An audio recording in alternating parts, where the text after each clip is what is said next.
LeBron James is the most polarizing, most criticized, and most praised player in NBA or even in basketball history.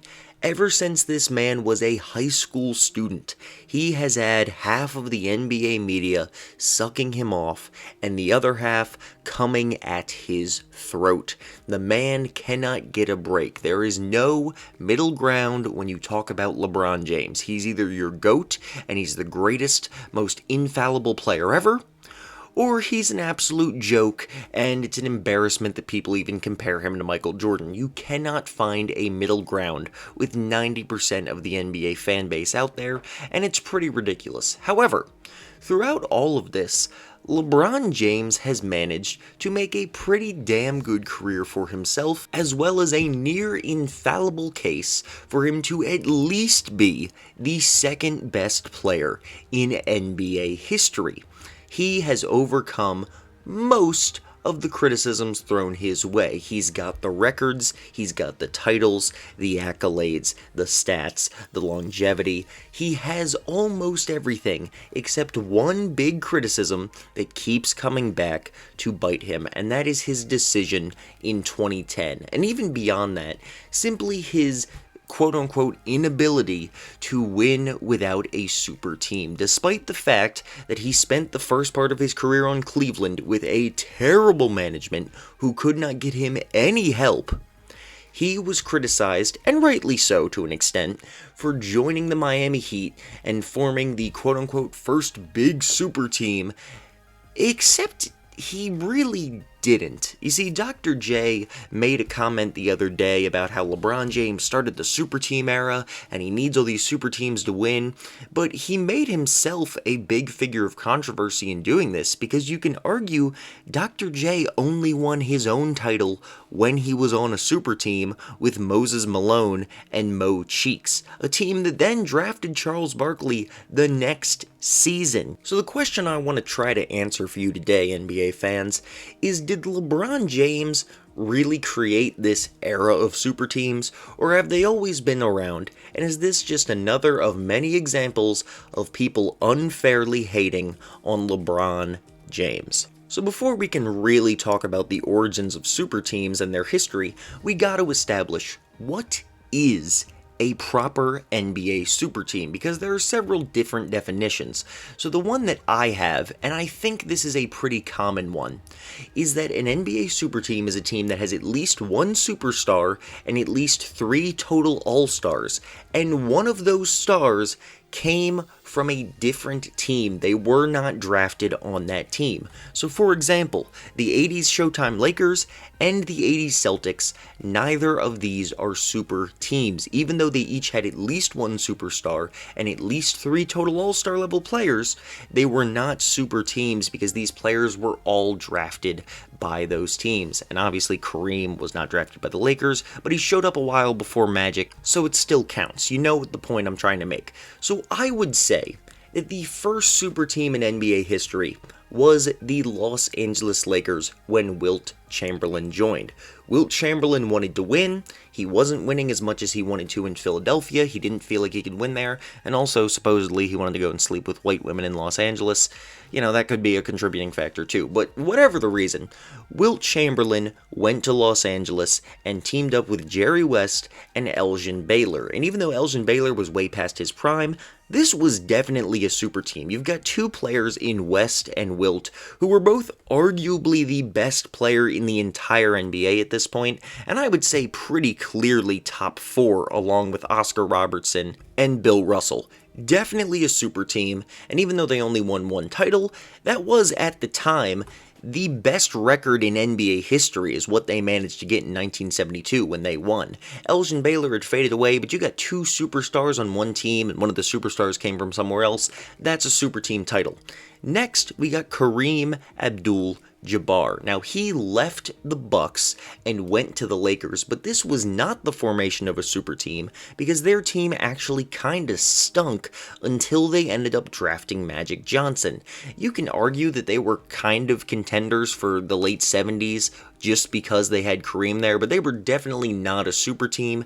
Neither were the Lakers in the 80s, neither were the Celtics in the 80s. We've already been over this. However, the Sixers in 1983 are a super team. You already had a superstar in Dr. J, you already had an all-star in Mo Cheeks, and you add in Moses Malone, who had just won the MVP, and then won another MVP when he joined the Sixers, and they won the title. That was absolutely a super team. So Dr. J, I love ya. I think you're one of the most underrated players in history, but you're looking a little bit sus right now because your only title came with a super team, and you weren't even the best player there. Like, Moses Malone, he didn't carry per se, but like, he was pretty clearly the best player on the team. So I don't know, you're just looking a little bit sus, I'm just saying. You get to the 90s Bulls, alright? You know, we can look at the Detroit Pistons real quick too. They had a big three, but they were not a super team because they were all drafted by the Pistons. Anyway, moving on to the 90s Bulls. Now, the first half of the Bulls were not a super team, but many people do believe that the 96 through 98 Bulls were a super team, even though Pippen and Rodman were both, realistically, they were straight up washed by 98. In 96 especially, people say, well, they got Rodman and he was still an all-star level player. This is a weird one. I feel like this is a super team just because Pippen and Jordan were still at their peaks, or in their primes anyway, and you add in Rodman, who was still a very, very good player, but at the same time, like, this was definitely not prime Dennis Rodman anymore. He was definitely past his prime. He wasn't a defensive player of the year level player anymore. He wasn't an all-star anymore. I just don't think that... It's a very weird situation. I'm going to say this is a semi-super team because Rodman's very sus, and after 96, like 97 and especially 98, he definitely wasn't like that dude anymore. So I would say this was a semi-super team. You can say it's a super team, you can say it's not. Either way, I'm not going to fight you. Then you get a couple super teams in a row who were unsuccessful. You look at the 99 Rockets. They got Scottie Pippen, they got Charles Barkley the year before, I believe, and they got Hakeem Olajuwon already. They tried to form this incredible trio of previous superstar level players. This was a super team, but it was a failed super team because they were all washed. So this might have gone down being remembered as one of the greatest super teams ever if it happened like 2 years earlier, but it did not. So this is definitely a super team. And this is probably the first time where I would say you see these superstar players really like teaming up together. Like you saw Barkley and Pippen straight up ring chasing at this point, joining Hakeem Olajuwon, and I believe Clyde Drexler was still on the roster as well. Like, this is straight up ring chasing BS right here.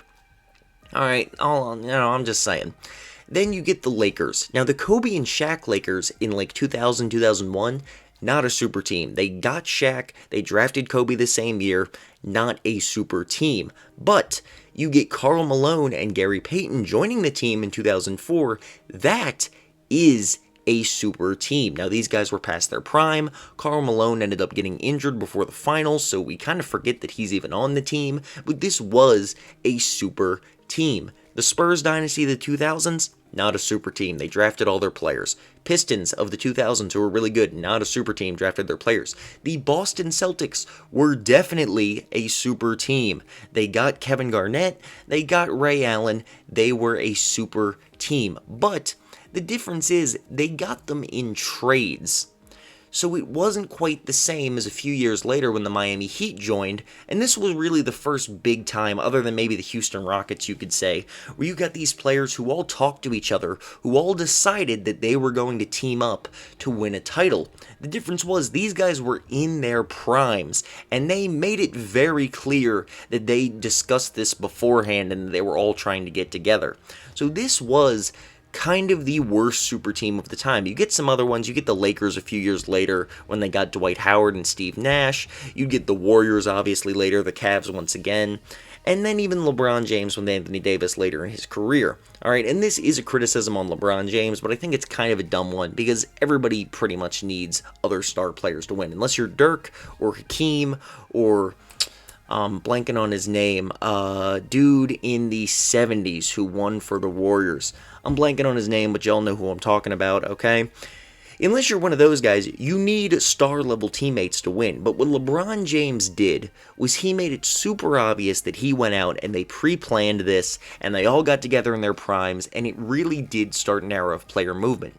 So even though Dr. J is definitely wrong to say that LeBron James started super teams or anything like that, he did change the way they were made, and from then on, you have seen times where players go out of their way to team up. Kawhi and Paul George in the Clippers, Anthony Davis joining LeBron in the Lakers, the Cleveland Cavaliers trading for Kevin Love. Actually, that one's not really the same. Kevin Durant joining the Warriors, and then Kevin Durant joining Kyrie on the Nets, and James Harden forcing his way over there. It really was a turning point for players being able to be as bold as they wanted, getting wherever they wanted to go. So yes, LeBron James did very much change how it happened, but LeBron James was not the first. He is one of the more recent ones in a very long line that was started with Wilt Chamberlain, if not started by someone sooner who I didn't even remember. So if you want to blame somebody, blame Wilt, blame the Big Three Boston Celtics, blame the '99 Rockets. And, LeBron James can get a little bit of the flack, but overall, you can't keep him off your, all-time All-NBA teams over this. That's just being petty. I'm sorry.